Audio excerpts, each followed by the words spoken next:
Hi guys, welcome back to another video. आज हम कक्षा 12वीं macroeconomics measurement of national income को मात्र 5 मिनट के अंदर स्टार्टिंग से लेकर एंड तक पूरी तरीके से समाप्त करने जा रहे हैं। अगर आपको इस चैप्टर में या किसी और चैप्टर में कोई भी परेशानी है तो टेंशन ना को, हर एक चैप्टर अपन ने कवर करा रखा है। डिस्क्रिप्शन में सबका लिंक दे देंगे, बट उससे पहले अपनी कुर्सी की बेटी टाइट करो क्योंकि ये चैप्टर बहुत इंटरेस्टिंग है और नंबर भी दिलाता है। चलिए शुरू करते हैं। बात करते हैं सबसे पहले नेशनल इनकम की। देखो, नेशनल इनकम का मतलब है कि भारत देश के लोगों ने पूरे साल मेहनत करके यानी फैक्टर इनकम कितनी कमाई है, इसको बोलेंगे भारत की नेशनल इनकम। अब ये कितनी कमाई है इसको कैलकुलेट करने के 3 अलग अलग मेथड होते हैं, वैल्यू एडेड, इनकम और एक्सपेंडिचर मेथड। इन्हीं तीनों मेथड के ऊपर आपका पूरा का पूरा चैप्टर डिजाइन किया गया है। सबसे पहले पकड़ते हैं वैल्यू एडेड मेथड को, जिसके 2-4 नाम और हैं, जैसे product method, inventory method, net output method, industrial origin method. आपको सब कुछ याद नहीं रखना है, आप बस इतना याद रखिए कि हम जो पढ़ रहे हैं वो है वैल्यू एडेड मेथड। अब वैल्यू एडेड मेथड के थ्रू नेशनल इनकम कैसे निकालते हैं, ये बहुत आसान है। वैल्यू एडेड का मतलब होता है कि आपने कितनी मेहनत करी। फर्ज कीजिए आप एक दुकानदार हैं, आप होलसेलर के पास गए और आपने कहा कि मेरी पेनों की दुकान है, मुझे पेन बेचने हैं तो मुझे 200 पेन दे दो। अब वो आपको पेन एमआरपी पे नहीं देगा, थोड़ा कम में देगा। तो मान लीजिए 10 का पेन उसने आपको 8 रुपए में दे दिया। आप वो पेन लेकर आए, अपनी दुकान में सजाए और सजाने के बाद जब कस्टमर आया तो आपने उस कस्टमर को वो पेन 10 रुपए में दे दिया। तो सिंपल भाषा में हम ये कह सकते हैं कि 8 रुपए में आप सामान लाए थे, 2 रुपए आपने खुद का मार्जिन रखा और 10 में उसको बेच दिया। तो जो बीच के 2 रुपए हैं ये कहलाता है वैल्यू एडेड, यानी आपके द्वारा की गई उस पर मेहनत। अब जो ये वैल्यू एडेड है ये कैसे हमने कैलकुलेट किया, वैल्यू ऑफ आउटपुट यानी कि sales price minus intermediate consumption यानी कि मैं उसको कितने में खरीद के लाया था। तो नेशनल इनकम कहता है कि बस ये बीच की जो चीज है इससे ही हम लोग नेशनल इनकम कैलकुलेट कर लेंगे। अब क्योंकि हम कक्षा 12वीं के अंदर हैं तो डायरेक्टली कभी कभी वैल्यू ऑफ आउटपुट गिवन नहीं होता है। तो इनकेस अगर आपको वैल्यू ऑफ आउटपुट नहीं गिवन है यानी कि आपने कितने में बेचा है ये नहीं गिवन है, तो इसको ढूंढा जा सकता है। कैसे ढूंढते हैं, value of output is equal to sales plus change in stock, यानी कि जितना बेचा वो देख लो और जो नहीं बिक पाया वो देख लो। तो अगर हम बोले कि हमें इस मेथड से नेशनल इनकम निकालनी है तो हमें सिंपल ये करना है कि हर लेवल पे कितनी वैल्यू ऐड हुई है ये पता करना। जैसे मैंने एक सामान बनाया, मैं मैन्युफैक्चरर हूं तो मैंने होलसेलर को बेचा होगा, बीच में खुद का कमीशन रखा होगा। अगर मैं होलसेलर हूं तो होलसेलर से रिटेलर के पास गया होगा, उसने खुद का कमीशन रखा होगा। रिटेलर से कस्टमर के पास गया होगा, उसने खुद का कमीशन रखा होगा। तो जब इन 3 लोगों के कमीशन को या वैल्यू एडेड को जोड़ देते हैं तो हमें मिल जाता है gross domestic product at market price, यानी GDPNP। अगर आपको नेशनल इनकम कैलकुलेट करनी है तो नेशनल इनकम होती है NNPFC। क्या होती है? NNPFC। अब GDPNP से NNPFC तक कैसे पहुंचा जाता है ये हम पिछले चैप्टर में ऑल्दो डिस्कस कर चुके हैं, पर अगर आपको याद नहीं तो चलिए मैं बता देता हूं। GDPNP से NNPFC, तो G से गए N पे यानी ग्रॉस से गए नेट पे, माइनस करना पड़ेगा डेप्रिसिएशन।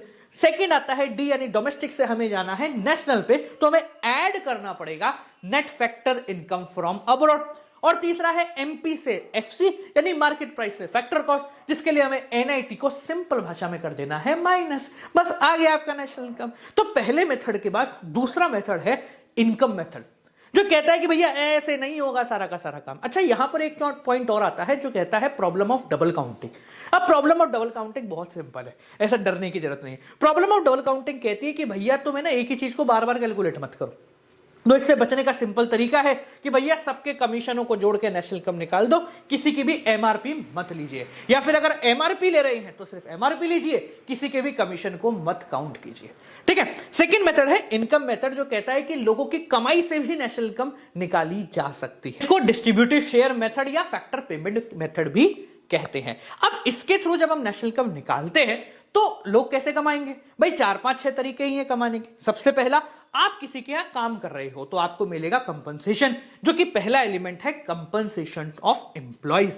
अब कंपनसेशन आपको किसी भी तरीके से मिल सकता है, कैश में सैलरी मिल जाए, काइंड में आपके मोबाइल का बिल फ्री हो जाए, आने जाने का खर्चा हो जाए, या फिर आपके द्वारा कोई पैसा इन्वेस्ट कर दिया जाए थ्रू एम्प्लॉय, यानी कि employer contribution to social security scheme, यानी पीएफ वगैरह में पैसा इन्वेस्ट कर देना। तो ये सब आपकी सैलरी का ही पार्ट है। इसके अलावा पैसे कमाने के और भी कई सारी तरीके हैं। जैसे अगर मेरी कोई जमीन है तो मैंने उसको रेंट पे दे दिया, वहां से भी पैसा आता है। अगर मैंने कुछ बनाया है, अपनी बेहतरीन से ये हेल्प बुक बनाई है, तो मैं इसको बेच के रॉयल्टी का भी पैसा कमा सकता हूं कि तुम लोग बेचो, मैंने तो बस बना दिया, मुझे 10% कमीशन दे देना। तीसरा तरीका होता है कि मैंने किसी को लोन दिया और वहां से मुझे इंटरेस्ट मिल रहा है, वो भी पैसा कमाने का तरीका है। चौथा तरीका हो गया प्रॉफिट। मैं कहीं बिजनेस कर रहा हूं तो मैंने प्रॉफिट भी एक कमाने का सोर्स रख रखा है। अच्छा, प्रॉफिट के भी 3 टुकड़े होते हैं। जब वो कंपनी को प्रॉफिट होता है वो 3 तरीकों को जोड़ के होता है। पहला कॉर्पोरेट टैक्स, दूसरा डिविडेंड और तीसरा रिटेन्ड अर्निंग यानी कि सेविंग। तो अगर आपको इनकेस प्रॉफिट नहीं मिलता है तो हम इन तीनों को जोड़कर भी प्रॉफिट निकाल सकते हैं। और पांचवा और अंतिम तरीका आता है कि भैया कुछ नहीं मिला तो चलो ठेले वाले की भी कमाई काउंट कर लो, यानी कि मिक्स्ड इनकम। वो लोग जिनकी इनकम को हम अकाउंट नहीं कर पा रहे हैं, वो छोटे छोटे इनकम्स को कहते हैं मिक्स्ड इनकम। तो अगर इस मेथड के थ्रू आपको नेशनल इनकम कैलकुलेट करनी है तो क्या हो गया, 5 चीजें, compensation to employees, rent and royalty, interest, profit और मिक्स्ड इनकम। इन पांचों को जोड़ दीजिए, आप पहुंच जाएंगे एनडीपीएफसी पे। कहां पहुंच जाएंगे, एनडीपीएफसी पे। अब नेशनल इनकम कैसे निकालते हैं, अरे भैया एनएनपीएससी। तो एनडीपीएफसी से एनएनपीएससी तक पहुंचने के लिए बस डोमेस्टिक से नेशनल पे पहुंचना है और उसके लिए आपको एनएफआईए को ऐड करना है। आपका काम समाप्त हो गया। चलिए तीसरे मेथड की बात करते हैं। अंतिम मेथड जो है इसका वो है एक्सपेंडिचर मेथड, यानी कि जो खर्चे हुए हैं उन सब खर्चों के थ्रू भी नेशनल इनकम निकाली जा सकती है। अब जब खर्चों की बात करें तो खर्चे बेसिकली 4 अलग अलग कैटेगरी में काउंट किए जाते हैं। कौन कौन से, पहला प्राइवेट फाइनल कंजम्पशन एक्सपेंडिचर, यानी वो खर्चा जो प्राइवेट यानी हम लोगों ने किया है फाइनल गुड्स एंड सर्विसेज, मतलब खाने पीने के लिए, खाने पीने इन द शॉर्ट कंज्यूम करने के लिए। तो पहला तो खर्चा हो गया हमने वो जो खर्चा किया है ऑन फाइनल गुड्स, ठीक है। दूसरे प्रकार का खर्चा होता है कि सरकार ने कोई फाइनल कंजम्पशन एक्सपेंडिचर पे खर्चा किया, यानी सरकार ने कोई एडमिनिस्ट्रेशन वगैरह पे खर्चा किया जिससे उसको कुछ भी नहीं मिला।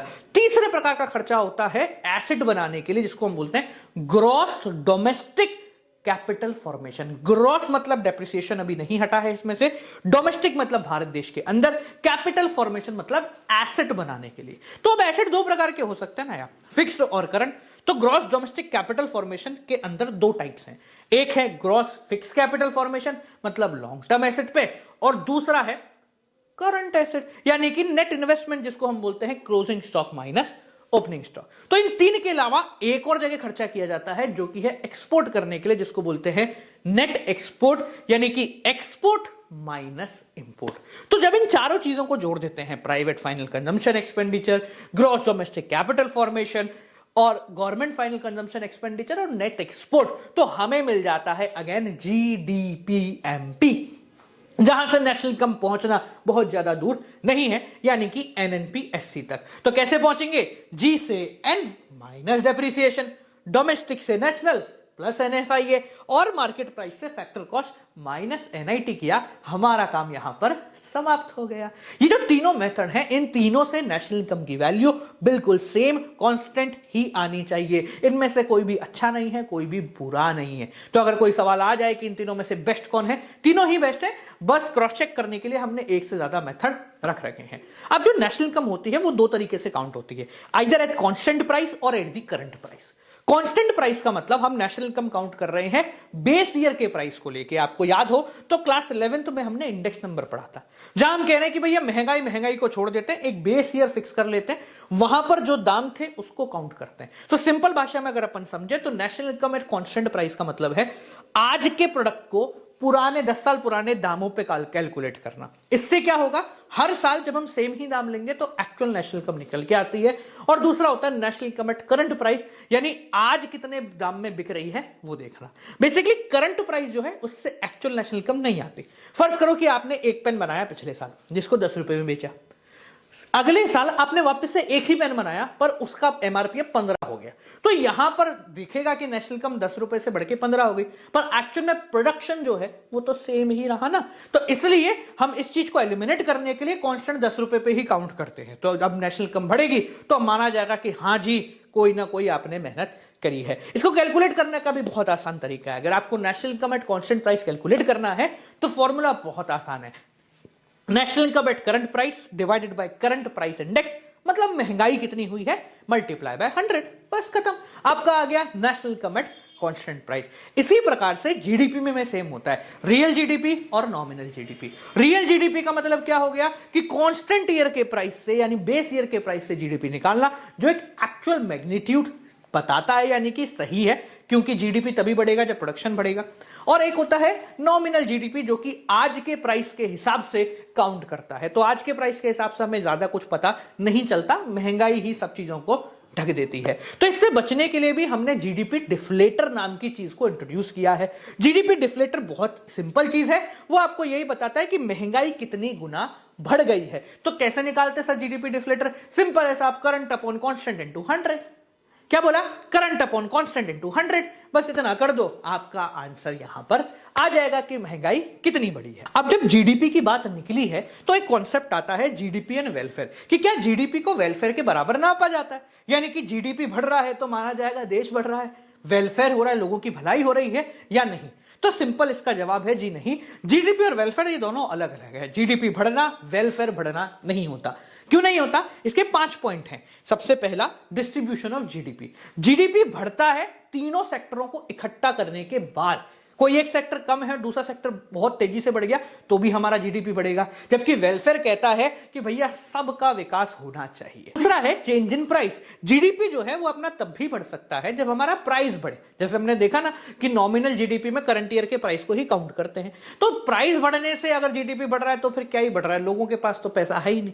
तीसरा रीजन है नॉन मॉनेटरी एक्सचेंज। जैसी बहुत सारी चीजें होती हैं जो कि जीडीपी में काउंट नहीं हो रही है, जैसे किसी की भलाई करना, किसी की मदद करना, अपनी संस्कृति को बढ़ाना, ये जीडीपी में काउंट नहीं है, पर वेलफेयर में इनका बहुत अच्छा योगदान होता है। चौथा पॉइंट है एक्सटर्निटीज। एक्सटर्निटीज मेरे बोर्ड एग्जाम में आया था, इसलिए मैं आपको बहुत इंपॉर्टेंट टिक मार्क करवाऊंगा, क्योंकि लगातार ये आता जाता है। एक्सटर्निटीज मतलब ऐसी चीजें जिसके लिए आपको सूली पर नहीं लटकाया जा सकता, जैसे पॉल्यूशन कर देना, किसी का भला कर देना, किसी का बुरा कर देना। ये चीजें जीडीपी में काउंट नहीं होती हैं, पर ऑल्दो ये नेशनल क्या कहते हैं, ये वेलफेयर के लिए बहुत इंपॉर्टेंट है। आखिरी आता है रेट ऑफ पॉपुलेशन ग्रोथ, कि भैया पॉपुलेशन अगर जीडीपी से ज्यादा तेजी से ग्रो हो रही है तो फिर जीडीपी किसी काम का नहीं, कितना भी बढ़ा लो, लोग खाने वाले ज्यादा आ गए, तुम कमाने वाले कम लेके आ रही हो। तो जीडीपी में पॉपुलेशन की ग्रोथ को एडजस्ट नहीं किया जाता। और इन पांचों चीजों को ध्यान में रखते हुए एक नया कॉन्सेप्ट निकल के आया मार्केट में, जिसको बोलते हैं ग्रीन जीडीपी। अब ग्रीन जीडीपी का सिंपल भाषा में मतलब होता है जीडीपी में से एनवायरमेंट को जितना नुकसान हुआ है उसकी एक एस्टिमेटेड वैल्यू हटा दो। जैसे जीडीपी आया हमारा 10 करोड़, हमें लगता है कि 10 करोड़ का जीडीपी बनाने के लिए हमने एनवायरमेंट को 2 करोड़ तक का नुकसान पहुंचाया है, मतलब एक एस्टिमेटेड फिगर है। तो हमारा ग्रीन जीडीपी हो गया 8 करोड़, यानी कि ये ऐसा जीडीपी है जिसके लिए हमने एनवायरमेंट को नुकसान नहीं पहुंचाया है। ठीक है जी, तो बालकों ये आपका चैप्टर पूरी तरीके से यहां पर हो जाता है समाप्त। मुझे उम्मीद है आपको चैप्टर समझ में आया होगा। कोई दिक्कत को परेशानी है तो वो रही हेल्प बुक आपकी सभी परेशानियों को समाधान करने के लिए, वो इकलौती हेल्प बुक सक्षम है। ठीक है जी, चलिए मिलते हैं आपसे अगले चैप्टर के साथ, तब तक के लिए नमस्कार।